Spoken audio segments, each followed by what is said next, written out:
Hey everybody. आज हम RTI act 2005 के बारे में डिस्कस करेंगे। देखो, इसको फॉर्म किया गया था 12 अक्टूबर 2005 में। तो आज जो है इसको पूरे 20 साल हो चुके हैं। तो इसको आज डिस्कस करना हमारे लिए बहुत इम्पॉर्टेंट है। तो बेसिक इन्फॉर्मेशन अगर देखोगे तो इसको फॉर्म किया गया था ट्रांसपेरेंसी को प्रमोट करने के लिए और अकाउंटेबिलिटी को डेवलप करने के लिए। क्या हुआ था, देखो आरटीआई एक्ट से पहले क्या होता था, जो पब्लिक इंफॉर्मेशन संस्थाएं होती थी, जो पब्लिक इंस्टीट्यूशन होते थे, किसी तरह से उसे पब्लिक फंडिंग करती थी, किसी तरह से वो पब्लिकली जुड़े होते थे। जैसे एक एग्जांपल मान लो, ये दिल्ली म्युनिसिपल कॉरपोरेशन है। अब ये दिल्ली म्युनिसिपल कॉरपोरेशन में गवर्नमेंट के एम्प्लॉई हैं और गवर्नमेंट चाहे तो इन्हें पैसा दे, गवर्नमेंट चाहे तो ना दे। तो इसमें क्या है, पब्लिक का पैसा है, जो टैक्स जो पब्लिक दे रही है वो पैसा है। तो ये क्या है, ये एक पब्लिक बॉडी है। इस पब्लिक बॉडी में ट्रांसपेरेंसी होना बहुत ज़रूरी है और उनकी अकाउंटेबिलिटी होना बहुत ज़रूरी है। तो यहाँ पर यही बात की गई है कि पार्लियामेंट ने इस ट्रांसपेरेंसी को प्रमोट करने के लिए एक एक्ट लाई, और जिस एक्ट का नाम इन्होंने रखा राइट टू इंफॉर्मेशन एक्ट। और इसकी जो कॉन्स्टिट्यूशनल मतलब पावर है ये स्टेचुटरी बॉडी, मगर इसको कॉन्स्टिट्यूशनल जो स्ट्रक्चर है, जो इसकी पावर ड्राइव की गई, वो फ्रीडम ऑफ स्पीच और एक्सप्रेशन से ड्राइव की गई। मतलब कहने का मतलब सीधा सीधा यही है, ये कहना चाहते हैं कि कैसे पब्लिक को अवेयर रखा जाए उनके हक के लिए, कैसे पब्लिक को पता हो कि पब्लिक अथॉरिटी में उनके टैक्स का पैसा कहाँ यूज हो रहा है, कैसी ट्रांसपेरेंसी है, क्या अकाउंटेबिलिटी है, जो हमने राजनेता चुने हैं क्या वो अकाउंटेबल हैं।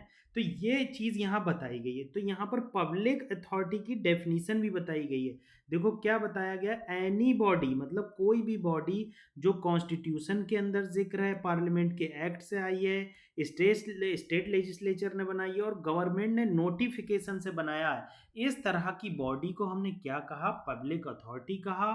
इन्हीं पब्लिक अथॉरिटी में अकाउंटेबिलिटी और ट्रांसपेरेंसी प्रमोट करने के लिए आरटीआई एक्ट 2005 आया था। तो ये बेसिक चीज आपको पता होना चाहिए, जिसका मैंने जिक्र किया कि किस तरह से ये पब्लिक अथॉरिटी का इमरजेंस हुआ। अब राइट टू सिटीजन देखा, right to freedom of speech के अंदर इस बॉडी को फॉर्म किया गया। तो इसका मेन फंक्शन था कि इंफॉर्मेशन को सीक करना और इन पब्लिक अथॉरिटी से जो डॉक्यूमेंट और जो रिकॉर्ड्स और जो मेल्स और सैंपल मिले हैं उसका पूरा एनालिसिस करना, और इस एनालिसिस के आधार पर पब्लिक को अवेयर करना कि आपके अधिकारों में ये चीज आती है। तो ये इंपॉर्टेंट चीज आपको पता होना चाहिए किस चीज की बात की गई है। यहाँ पर नेक्स्ट बात की जा रही है पीआईओ की। देखो मैंने ये चीज समझा दी कि राइट टू इंफॉर्मेशन एक्ट क्यों आया। इससे पहले क्या होता था, पब्लिक अथॉरिटी में बहुत करप्शन होता था।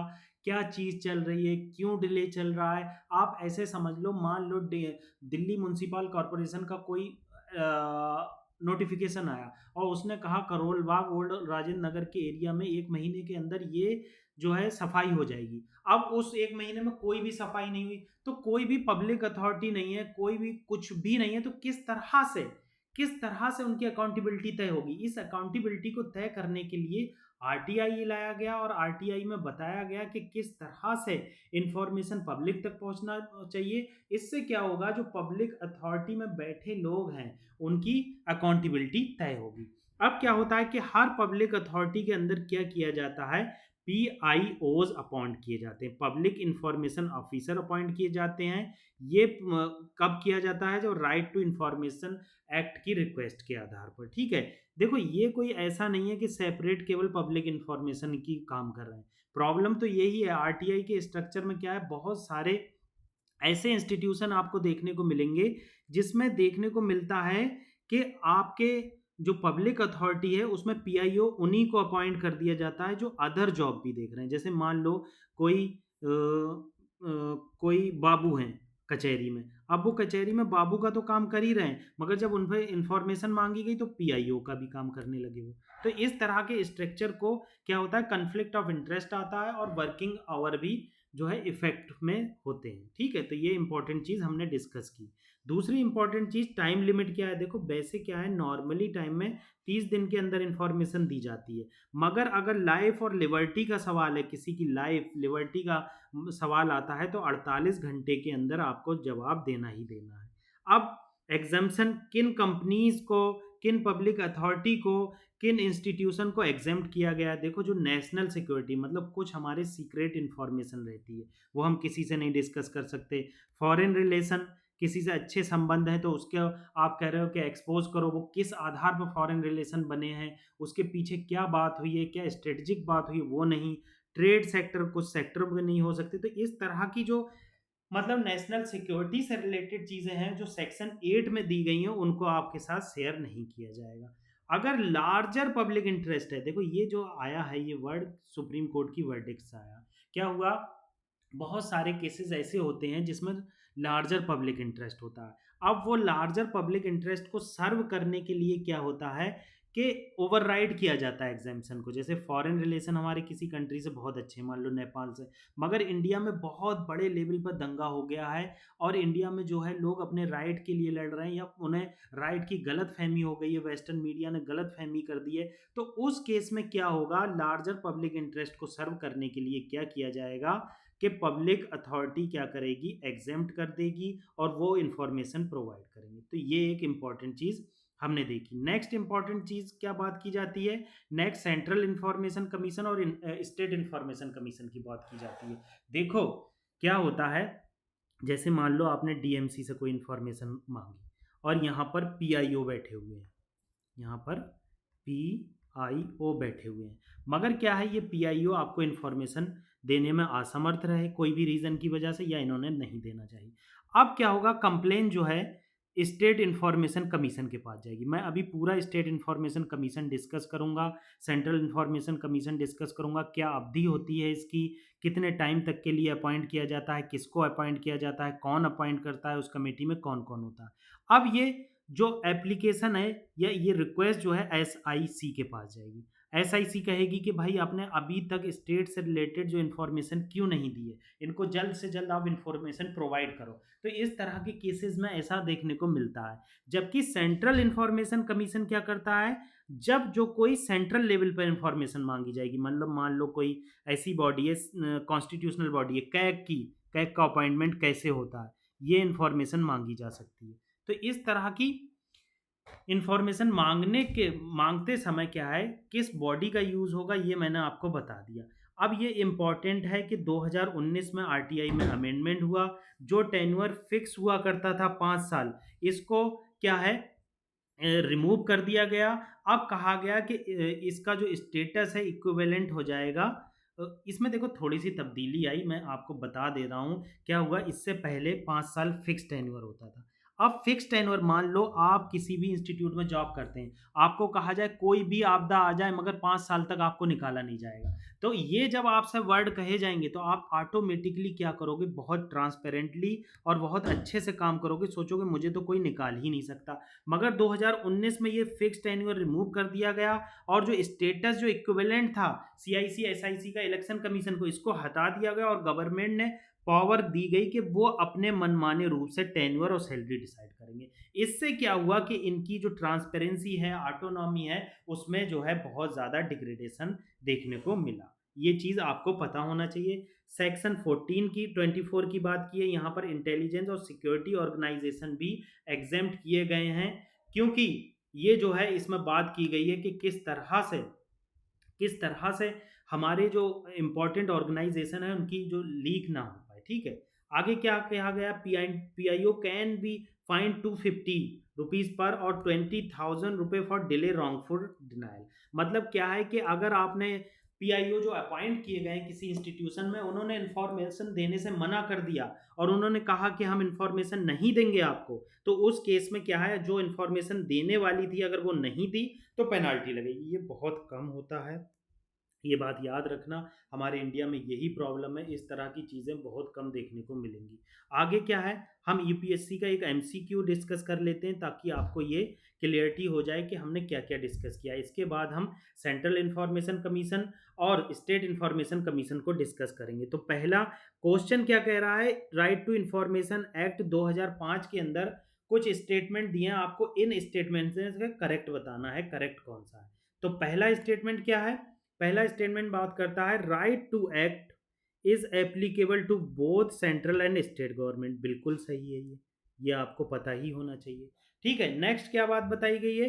Information related to national security and intelligence agency is exempted under the section 24। बिल्कुल सही है। आप भैया जो नेशनल सिक्योरिटी का मामला आ जाएगा और इंटेलिजेंस एजेंसी का मामला आ जाएगा तो उसे एग्जेम्प्ट कर दिया जाएगा। नेक्स्ट क्या बताया गया है? CIC hold the same status as the chief election commissioner. बिल्कुल गलत, ये जो है 2019 से रिमूव कर दिया गया। आप इसका सोल्यूशन यहां देख लो। देखो, अगर आप इसका आंसर देखोगे तो आपको आंसर ये देखने को मिलेगा 1 और 2 राइट है, 3 इनकरेक्ट क्यों है? 2019 में अमेंडमेंट किया गया और इस अमेंडमेंट की सहायता से रिमूव कर दिया गया उनका जो equivalent to status and tenure जो था वो रिमूव कर दिया गया। तो ये हमने इंपॉर्टेंट चीज़ें डिस्कस की। अब जो है इंपॉर्टेंट बात आ जाती है सेंट्रल इंफॉर्मेशन कमीशन की और स्टेट इंफॉर्मेशन कमीशन की, कि सेंट्रल इंफॉर्मेशन कमीशन किस तरह से काम करता है और स्टेट इंफॉर्मेशन कमीशन किस तरह से काम करता है, ये आपको पता होना चाहिए। तो देखोगे अगर सेंट्रल इंफॉर्मेशन कमीशन में, तो सेंट्रल इंफॉर्मेशन कमीशन में वन चीफ इंफॉर्मेशन कमीशन होता है। क्या होता है? वन चीफ इंफॉर्मेशन कमीशन देखने को मिलेगा। उसके अलावा आपको 10 मेंबर देखने को मिलेंगे, मतलब 10 इंफॉर्मेशन कमिश्नर्स होते हैं। मतलब ये है, यहाँ पर साफ साफ ये बताने की कोशिश की जा रही है कि किस तरह से अगर सेंट्रल लेवल पर इंफॉर्मेशन को डिनाई किया जाता है तो आप डायरेक्टली चीफ इंफॉर्मेशन कमिश्नर या सीआईसी सेंट्रल इंफॉर्मेशन कमीशन के पास जा सकते हैं और कह सकते हैं कि हमारे को ये इंफॉर्मेशन डिनाई कर दी गई। ठीक है, आगे बात कर लेते हैं क्वालिफिकेशन की।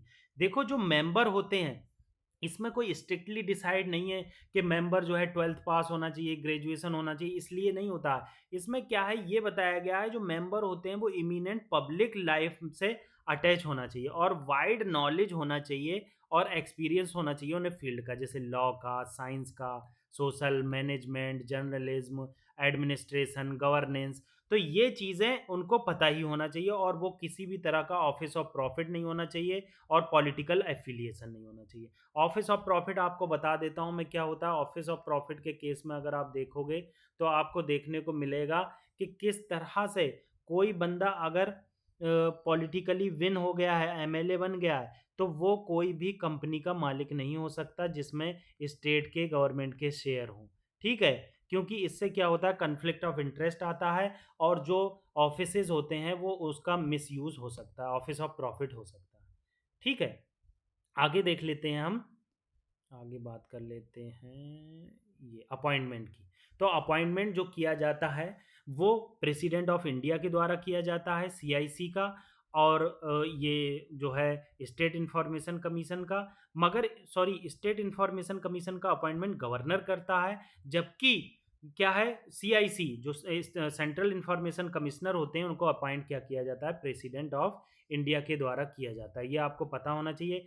ये कब अपॉइंट किया जाता है? जब 3 मेंबर की कमेटी, जिसमें प्राइम मिनिस्टर होते हैं as a chairperson, leader of opposition होते हैं लोकसभा में, और कैबिनेट मिनिस्टर होते हैं जो पीएम नॉमिनेट करता है। देखो ओवरऑल क्या हुआ, 2:1 का रेशियो आ गया। 2 तो गवर्नमेंट से हो गए, 1 अपोजिशन से हो गई। ये क्या भाड़ बन जाएगा? कुछ नहीं कर पाएगा बेचारा। तो इसलिए क्या होता है, ओवरऑल गवर्नमेंट ही हावी रहती है।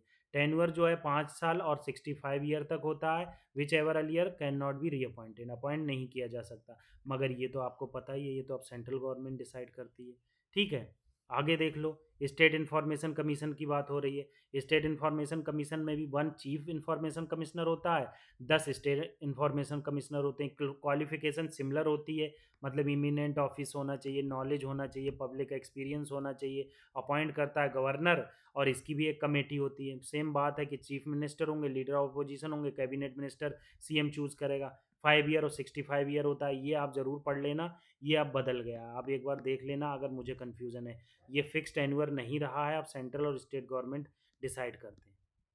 ठीक है, अब कुछ फैक्ट देख लेते हैं जो यूपीएससी में पूछे जा सकते हैं, जो आपको समराइज टाइप में पता होना चाहिए। देखो, इमिनेंट पर्सनालिटी होना चाहिए, कोई ज़रूरी नहीं है कि वो ब्यूरोक्रेट हो, जो सीआईसी और एसआईसी बनाया जा रहा है।